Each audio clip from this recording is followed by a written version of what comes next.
ఇది ఒక multi level marketing MLM లేదా నెట్వర్క్ మార్కెటింగ్ తరహా స్కీమ్లా కనిపిస్తోంది. ఇది ఒక NGO స్వచ్ఛంద సంస్థ పేరుతో నడుస్తున్నప్పటికీ దీని పనితీరు ప్రధానంగా కొత్త సభ్యులను చేర్పించడం మరియు వారి ద్వారా డబ్బు వసూలు చేయడంపై ఆధారపడి ఉంది. దీని గురించి కొన్ని ముఖ్యమైన అంశాలు ఇక్కడ ఉన్నాయి. 1. ఇది ఎలా పనిచేస్తుంది? పెట్టుబడి. మొదట మీరు 2100 రూపాయలు చెల్లించి సభ్యత్వం తీసుకోవాలి. సభ్యుల చేర్పు. మీరు మరికొందరిని చేర్పిస్తే మీకు రెఫరల్ ఆదాయం 300 రూపాయలు వస్తుంది. వారు ఇతరులను చేర్పిస్తే మీకు లెవెల్ కమిషన్ మరియు పేర్ మ్యాచింగ్ ఆదాయం వస్తుందని ఈ ప్రకటన చెబుతోంది. ప్రయోజనాలు: లోన్లు, పెళ్లి కానుకలు, గృహ నిర్మాణ సహాయం వంటి ఆకర్షణీయమైన పథకాలను ఇందులో చూపించారు. 2. ఇందులో ఉన్న రిస్కులు ఏమిటి?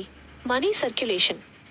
ఇలాంటి స్కీమ్లలో ఆదాయం అనేది వస్తువుల అమ్మకం ద్వారా కాకుండా కొత్తగా చేరే సభ్యులు కట్టే డబ్బు ద్వారానే వస్తుంది. కొత్త సభ్యులు చేరడం ఆగిపోతే ఈ వ్యవస్థ కుప్పకూలుతుంది.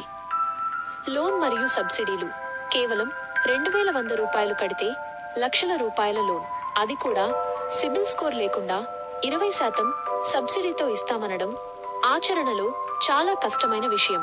సాధారణంగా బ్యాంకులు లేదా గుర్తింపు పొందిన ఆర్థిక సంస్థలు మాత్రమే ఇలాంటి లోన్లు ఇవ్వగలవు. చట్టపరమైన చిక్కులు. నీతి ఆయోగ్ లేదా MSME రిజిస్ట్రేషన్ ఉండటం అంటే అది ప్రభుత్వ పథకం అని అర్థం కాదు. ఏదైనా సంస్థను నడపడానికి అవసరమైన ప్రాథమిక పత్రాలు మాత్రమే అవి ఆ సంస్థ చేసే ప్రతి పనిని ప్రభుత్వం సమర్థిస్తున్నట్లు ధృవీకరించవు. 3. మీరు తీసుకోవాల్సిన జాగ్రత్తలు. డబ్బులు కట్టే ముందు ఆలోచించండి. మీరు కట్టే 2100 రూపాయలు తిరిగి వస్తుందన్న గ్యారంటీ ఉండదు. వివరాలు సేకరించండి. ఈ సంస్థ గతంలో ఎవరికైనా లోన్లు ఇచ్చిందా?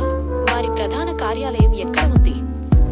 వారు చెప్పే సమృద్ధి జీవన్ పథకం వంటివి వాస్తవంగా అమలులో ఉన్నాయా అనేది క్షేత్రస్థాయిలో విచారించండి. ప్రలోభాలకు లోను కాకండి. తక్కువ కష్టంతో ఎక్కువ ఆదాయం లేదా ఇంటి నుండే లక్షలు అనే ప్రకటనల పట్ల అప్రమత్తంగా ఉండాలి. ముగింపు. ఒక బిజినెస్ మోడల్ లాగా ఉంది. ఇందులో చేరే ముందు మీ సొంత విచారణ చేయడం చాలా అవసరం. ముఖ్యంగా మీ స్నేహితులను లేదా బంధువులను ఇందులో చేర్పించే ముందు. దానివల్ల మీ సంబంధాలు దెబ్బతినే అవకాశం ఉందేమో కూడా ఆలోచించుకోండి. దీని గురించి మీకు ఇంకా